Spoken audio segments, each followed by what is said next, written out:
This is a small school podcast with a difference. We aim to showcase our school's future-oriented pillars of learning alongside the schools, movements and student leaders that inspire and invigorate our practice as educators. Our goal? Acting as agents of change in an educational world that must adapt to be ready for a fast-moving now and a fast-moving future. Each episode, we'll link up in thought leadership with excellent practitioners across all types of international schools around the world, learning from peers, sharing our best practices, and claiming our place in the wider world of educational innovation and whole child-centered learning. As we talk to folks, we're often doing it during our guests' busy school day, so expect a podcast infused with their distraction caused by co-workers waving at the window, maybe some construction sounds. Meeting reminder beats and the joy of playground laughter. Hello and welcome to our first podcast in the series. I'm Rachel Hovington and I'm energized to be talking to my first guest, Tim Kelly, who is the head of school at the International School of Stuttgart in Germany, where he's been a change agent and an advocate for Future Now and future-ready education for over a decade. Formerly the head of Ross School in East Hampton, New York, Tim has also served as the headmaster for the Lausanne American School in Switzerland.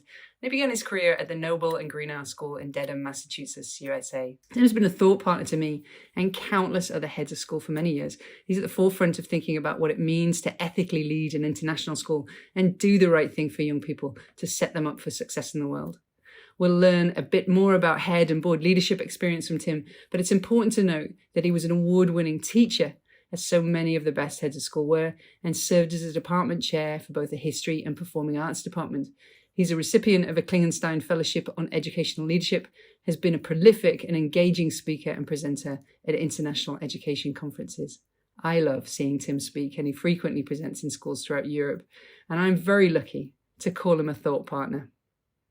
So you and I worked together in Germany for a wee while. I was at the International School of Hanover, and you have been ahead for over 10 years. How many years at Stuttgart International School now? This is my 16th year. Before that, as an American school in Switzerland, I was at the Ross School in East Hampton, New York as head.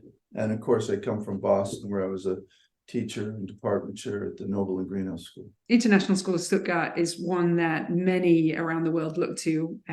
You're one of the most stable heads in international education right now. And of course, your website is one that I stalk often, and you have been a thought partner to me for a number of years. I recently stalked this morning your website and saw this fabulous video, which is the introduction to the feel of the International School of Stuttgart. Talk to us about that, because how does that make ISS be a future-ready school and that look and feel of an international school? I think we're going to talk about this a lot as we talk about the future.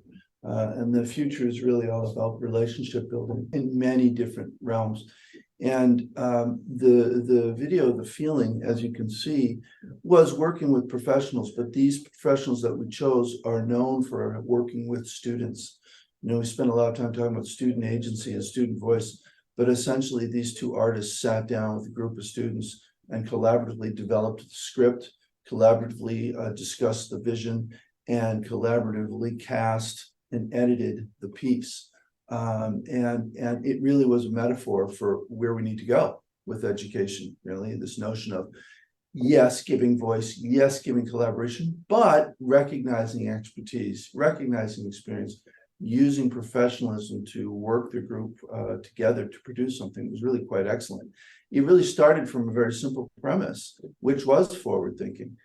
We said to our producers, we said, listen, you need to make a video, but you can't use any of the buildings because they're going to be gone in a year. So go. That was essentially the premise. You know, you have to make a video without any building, which is very unusual for school videos. And really, you know, that is a metaphor for our future, because as educators in general, we know our industry, our business, our clientele, and the society we represent is really on the cusp of some massive changes. So we have to build something without knowing really what it's going to look like. And that is essentially what we did with the feeling video. And the kids, they cut to the core of what they valued most, and that was belonging. that came across, that inclusivity came across really super strongly. But also a thread through there for me was curiosity. All those kids showed curiosity for learning, and that sort of fail forward attitude came through as well. I think our vision for learning and your vision for learning are very similar. We're about to start a building project, and you're about to start a building project. So we've just said buildings aren't necessarily what's important. Students are important. They're at the center of the learning. I think there's only one member of staff in that whole video, which is the introduction to who you are and what you believe in, which is wonderful and says it all to me. It's my favorite moment, where we had our German admissions director at the end of a particular revelation look at the camera and say in his perfect deadpan, "Yeah, this is logical," and which is, you know, as German can be, which was of course the point. But you know, it's interesting. You are beginning your phase. We're actually, you know, hopefully going to be ending our phase in March or April. We are in midst of the whole construction, and yeah, education is not about the building per se, but what I think the great gift of COVID has brought us is it's made us realize that schools are a location. It's a community. It is a village. It's not something you can just replace online. And so it is a place. And when we started thinking a lot about how we're going to do our building and what we valued in the future that was going to not change in education, we came down to this notion of relationships, this notion of partnership. And even in our strategic plan, we boiled it down to 3 areas. We boiled it down to people, program, and place. And for us, we invested not only time and energy, but also money in more people, you know, different roles and different responsibilities, newer programming. And only after we invested those things, which by the way, on an annual cost level are significantly more than the mortgage for the place. So really, we put our money where our mouth is. You know, yes, everyone's focusing on this massive construction site, you know, this 23 million euro project, blah, blah, blah. But what's really going to be important is what's happening inside those buildings. And as one of our students said to us, we want this building to teach us how to learn and to teach us how to live sustainably. That's a direct quote from a young man who graduated about 3 or 4 years ago. And that's our hopes of what the building will do. So it does inspire collaboration. It should inspire connections. But more and more, we have come to realize that actually place does matter for schools. So those spaces that are going to catalyze those things that you're talking about, what are they going to look like? Why is it going to be different from the building that you've taken down and replaced with this one? I must say I'm proud of our community because we really did our homework. You know, we really thought about what do we value. I think in this age of rapid change and massive change, I think that we are really looking at this paradigm shift. But at the end of the day, I think what we did is we looked at what we valued about education. We had a whole values proposition. We called it Driving Learning Forward. And we talked about what will school be, what will be the same in schools for our children's children. And then we took those values and then we compared those values to what we thought would be future trends for our school. And that's where we built our strategic priorities for changes in the future. And then once we did that, we brought in an educational architect who actually translated these aspirations into architect speak and architect priorities. It's only then that we sat down with an actual building architect, you know, did the usual competition and all those things. And that's what realized the building design. And as we're now building the design, and now I'm in a position of taking teachers and students into the construction site and they're seeing it, they're really excited because as they're saying, this is exactly what we talked about, right? So the change, one of the important changes that this building is going to bring to us is this is a community-driven project. This isn't some top-down directive to just build more classrooms. People are seeing the values of what we discussed in the actual construction. And those priorities came down to the following key things. For us, at the heart of this building was sharing. We used the word beacon. We wanted to make connections to our local community, local schools, local businesses. So we wanted to connect. We wanted to connect with people in the world. We were planning on hosting a massive IB math teacher conference So this notion of a beacon was really at the heart of school. So when you walk into the building, shared spaces, catering, a theater, expanded design, makerspace, because that was the second thing, really building things with our hands and working to construct things in a creative way really meant that the second part for the building was we wanted the initial impression to be about creativity and design. That's partially our location. We're in Stuttgart, which is really kind of one of the STEAM cities in the world, i.e. it's an engineering and research and design. Most people know Stuttgart for Porsche and Mercedes, but there's many, many other things here that are about engineering and design. So we wanted people to come in and feel like they were in a space where we could share ideas. They were in a space where we could design things. And that's why around the first floor lobby and the second floor lobby, which is open, you'll see design, you'll see performing arts, you'll see visual arts. And all of those things are very, very visible by choice.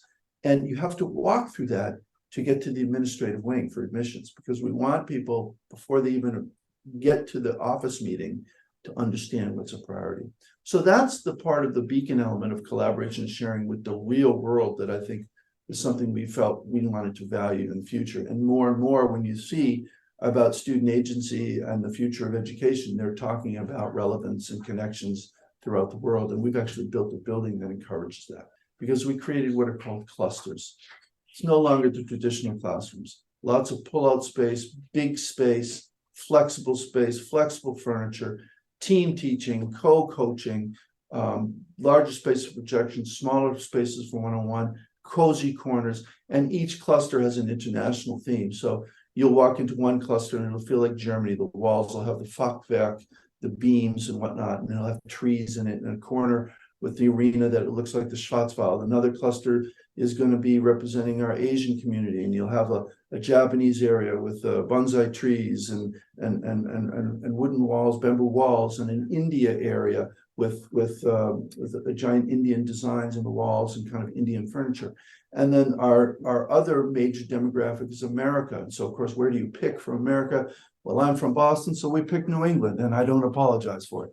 And the idea is to create a representation of our demographics, but more importantly, to create flexible spaces that are simply going to require co-teaching and collaborative learning. And that is what's going to bring the future to our school. Great. So the crossover between your thinking and our thinking in terms of the performing arts and sort of the makerspace, the robotics, the engineering is definitely there. And research has shown that schools partnering with a diverse group of speakers and artists, musicians, activists, industry mentors, community members, is building stronger schools, and it's also building a stronger social and emotional competency, really focusing on the process as opposed to the product, which is what we really used to think about in schools.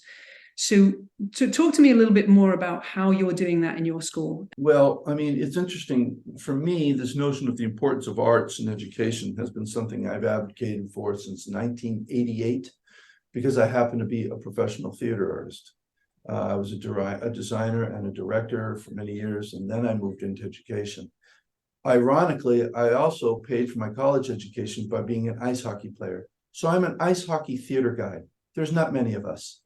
And the end of the day, what that did was it allowed me to credibly discuss with people from 1988 on till now this notion of team building, both in an athletic realm, which is what most of the world thinks about, versus in a theatrical or artistic or performing arts realm. Because honestly, when it comes to playing on a team, and I've played on very high levels of hockey teams, and of course I performed and worked with theater teams. When it comes to teammanship, nothing beats theater or music. Because honestly, if you make a mistake in sports, you're on a team, somebody can cover for you. If you make a mistake in an orchestra, everyone's going to hear it. If you flub your lines in the show, you're the one standing up there in front of everybody. If the spotlight person messes up, everybody's going to know. And so there's an accountability and a responsibility that comes out of performing arts in particular that I think is increasingly important in this world where we're trying to teach kids, especially post-COVID, how to interact with one another. I very publicly and unashamedly say to parents all the time, stop talking to me about math. You should be much more worried about how your kids are not doing any kind of performing arts course. Because at the end of the day, when I'm interviewing somebody for a job, I can tell you immediately who has had math background, who has had a theater background. And I'll give you one guess who performs better in the interview. So to my mind, the arts are not only important for just individual expression or collaborative expression, it's become an essential element for a life skill that is increasingly important in a world where people are losing those kinds of skills, quite bluntly. So how do you speak publicly? How do you create, realize, and collaborate towards a creative vision together? Try directing a show. These are things that really, really matter. And we have invested, I would say, close to, out of the 23 million euro project, I would say at least 3 or 4 million of that is our performing arts one. Having said that, the visual arts aspect is also important.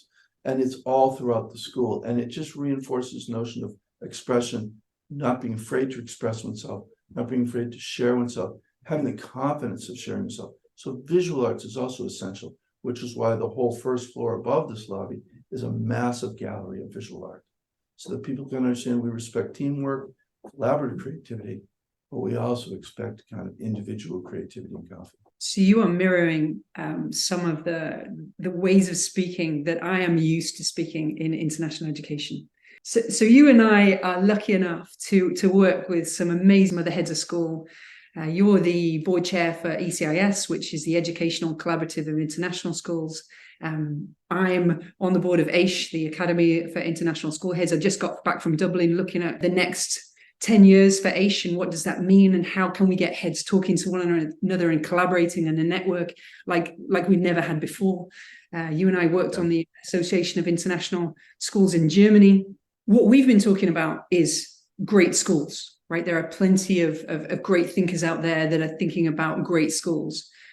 What makes it different when it's an international school? What does truly international mean? Yeah, this is a very important question for international schools because again, as you look at either globalization or decreasing globalization, nationalization, given what's happening in our political world right now, international schools are asking the questions of themselves a lot as clientele are changing.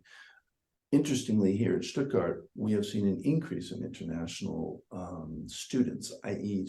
globally mobile. The distinction, one important economic distinction between what you would call traditional international schools versus the growing number of international schools is the globally mobile clientele. There are a number of international schools who are offering international programming predominantly to local population or long-term expat population. But I think when you're a population that changes over every 3 years, we have an average of 220 new students out of 900 or so every year. And I think that internationalism is different from what most people look at. Most people tend to look at, the passports. Of course, we do too, like most international schools with 50 or 60 nationalities, whatever. But when I used to be the headmaster of the international school in the Leysen American School, which was an international school in Switzerland, what was really interesting to me is that this was a boarding school, but everybody there was wealthy. And I used to always say, listen, we've got 70 nationalities, but everyone wears Dolce & Gabbana underwear. And by that I meant, really, there was not a diversity of economy in our student body. And as such, everyone spoke the language of wealth. And so it really wasn't as diverse as it seems to be. When you have a globally mobile population, you actually tend to get a lot of middle class. And then if you're in places like Germany, where you have tuition, which is unusual, you get a lot of wealthy German. And then you get your kids that you're supporting come to the school. And so you have maybe lower middle class. So you have much more economic diversity. And I think that's actually far more important than the number of nationalities. However, the advantage of having people coming from so many different cultures is, on the one hand, it makes conversations more complicated. But on the other hand, there is just a mutual understanding that, of course, there's going to be lots of different perspectives. And that means that people are more willing to have discussions than to be so judgmental. So, for example, at our school, I had a conversation yesterday with a parent who is an American parent who was asking me, what do we do about gender fluidity? Which in his world, he's from North Carolina, is a massive issue politically and culturally and whatnot. And I said to him, yeah, that's your perspective, but America represents 18% in my world. So, honestly, I have to listen to far more impressions on that. So we just don't discriminate on anything. It's not a big issue for us here. And he just couldn't believe that. He said, what do you mean it's not a big issue? I said, well, we've got so many different cultures. People kind of there's so many opinions in this salad that it's a mix. It's not one group driving things. It's not even bipolar, which is what you're seeing in the United States. It's everybody. So we kind of all have to accept that, okay, there's going to be multiple views on something. I guess we're going to have to find a middle ground, right? It's easier to do that in an international school if you're truly multicultural, simply because everyone understands that perspective. That's not to say you don't have people who are very vociferous, or you don't have a particular body that's trying to drive something forward.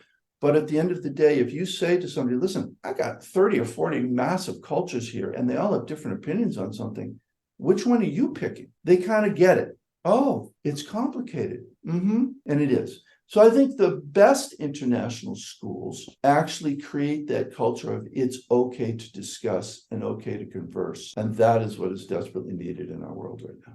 So one of the things we discussed this week with other heads is this idea of networking and how networks are disrupting a more hierarchical set of organizations, and that what we're seeing is that networks are very powerful.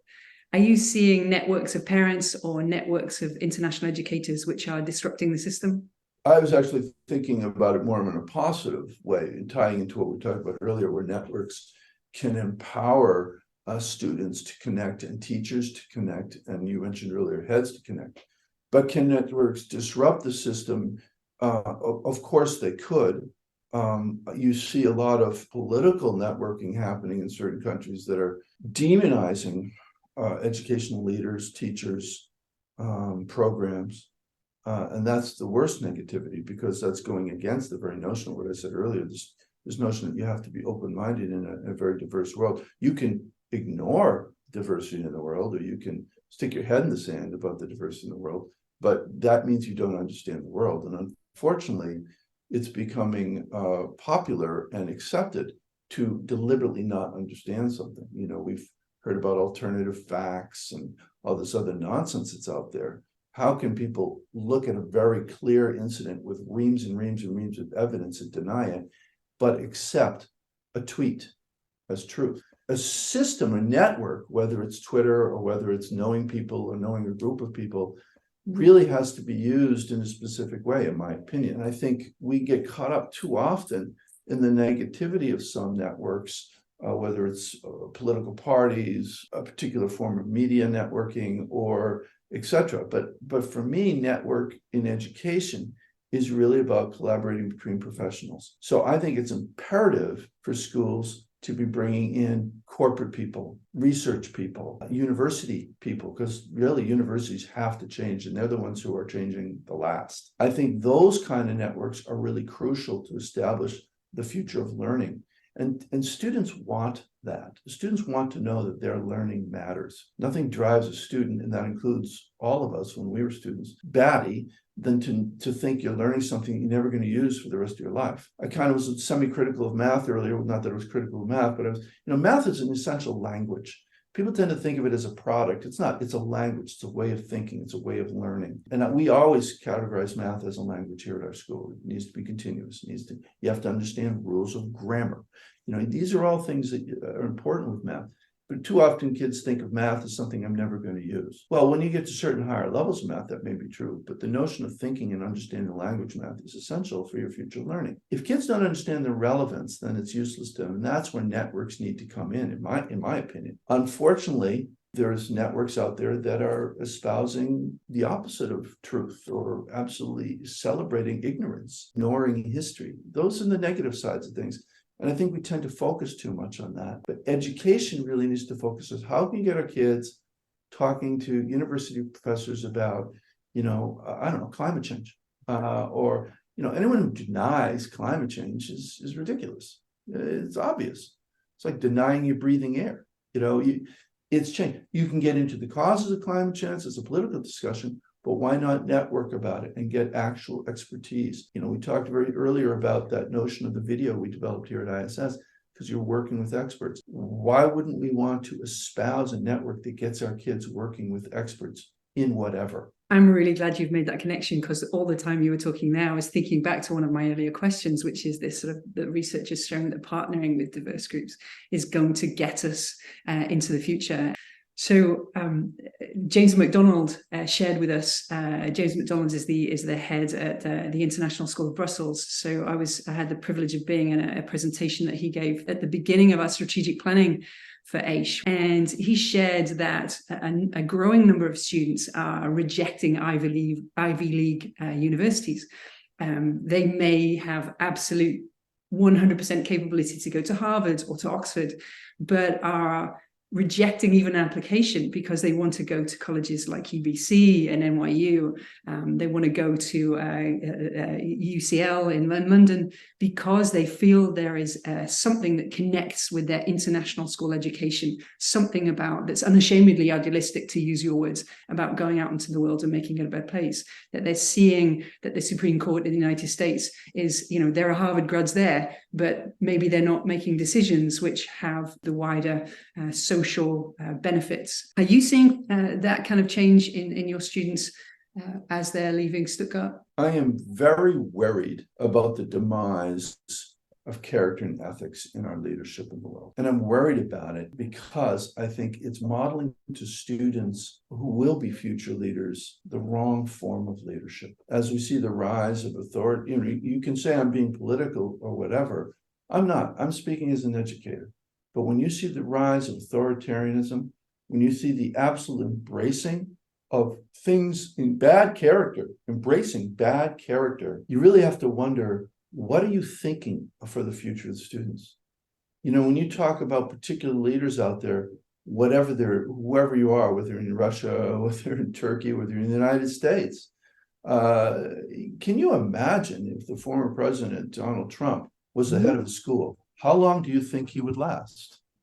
The truth is, he wouldn't last for a week if he did some of the things he's doing. So why are we willing to accept that in the leader of one of the world's leading democracies? And whether you're a Republican or a Democrat, there's some fundamental questions about character that needs to be asked. And this is true of the world leadership in general. Character matters. We know this in just about every profession we have, but it's changing. People are seemingly accepting things that should not be acceptable. So it's really difficult for us to be talking to students about why should you avoid plagiarism, for example? Why should you avoid that?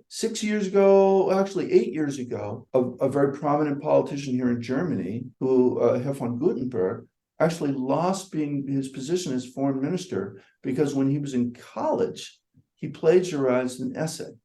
And this was enough of a scandal to ruin his political career. That was only 8 years ago. Look what's happening today that's completely acceptable.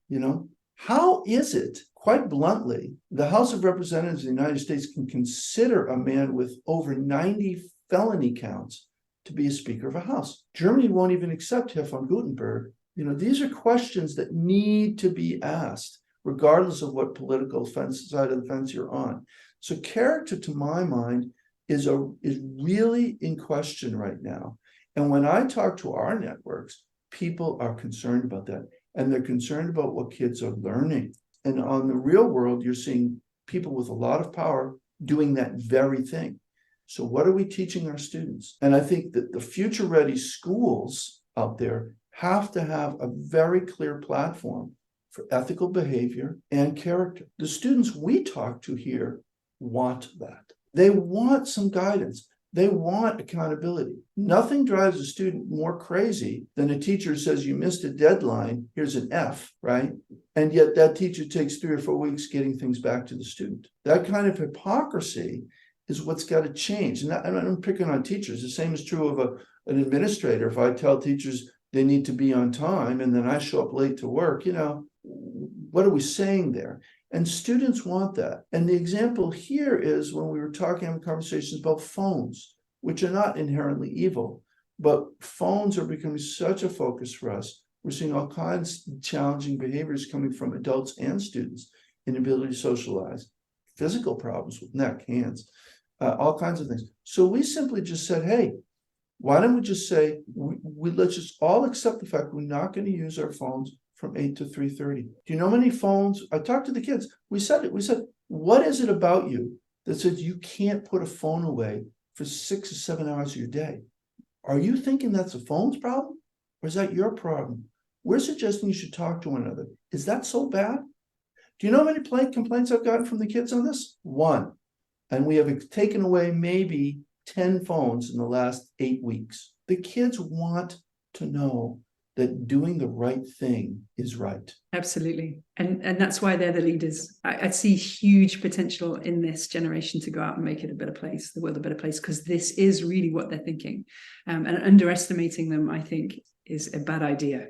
We need to capitalize and lift them up and empower them to make that difference. What do you think the biggest learning journey for international school leaders is going to be in the coming 3 to 5 years? I think school leaders are faced with a really difficult balance of, as things are changing so rapidly, there's a desire to return to the way it used to be. But there are core things that are the same as 20 years ago. And those core things usually involve relationships, social behavior, commitment, dedication, what people are calling now soft skills, a term I really don't like because it demeans it. But I think for heads, finding ways to build those relations between the student and teacher is always something that we've had to work on. As society has become so used to having all manners of information at all times, that relationship between the parent and the teacher is at an impasse. And that challenge is what's going to really challenge certainly heads of schools of private institutions where people are choosing a school for a particular brand, for a particular product. And getting people to understand that balance of respecting professionalism, but also respecting parental voice and student voice is going to be the greatest learning curve for leaders, because more and more families now want to get back to what they knew in education because they're comfortable with it, because they're afraid of the new. And yet leaders such as you and I, Rachel, understand that we, to paraphrase Dan Pink, who was paraphrasing somebody else, we cannot teach the students their future through our past. How do you find that balance? I think any good learning has got to make sure they're involving families in that understanding, not just the student-teacher relationship, but the relationship between parent-teacher is one that is going to provide a great deal of challenge in the future. Thank you, Tim. It is always wonderful to have you as a thought partner. Appreciate your time this morning, and I'm looking forward to our next conversation. Thank you for having me, and thanks for listening to me blather on. It's great to work with you, Rachel, because you have always provoked me to think about why am I doing what I'm doing. I'll never forget that first time we met when you were doing a presentation at AGIS, and I think that why question is important. And so inviting me here to talk with you is really appreciated. Thank you. As Tim and his team wrap up a construction project at Stuttgart and prepare to move their community of students and staff into their new building, and we begin the build for our Centre for Creativity and Innovation, I hope that today's episode has given our listeners greater insight into the BFIS vision for learning and the concept behind our new building project. Next episode, I talk to Tricia Friedman, Director of Learning and Strategy with Shifting Schools, about technology, relationships, and human connections.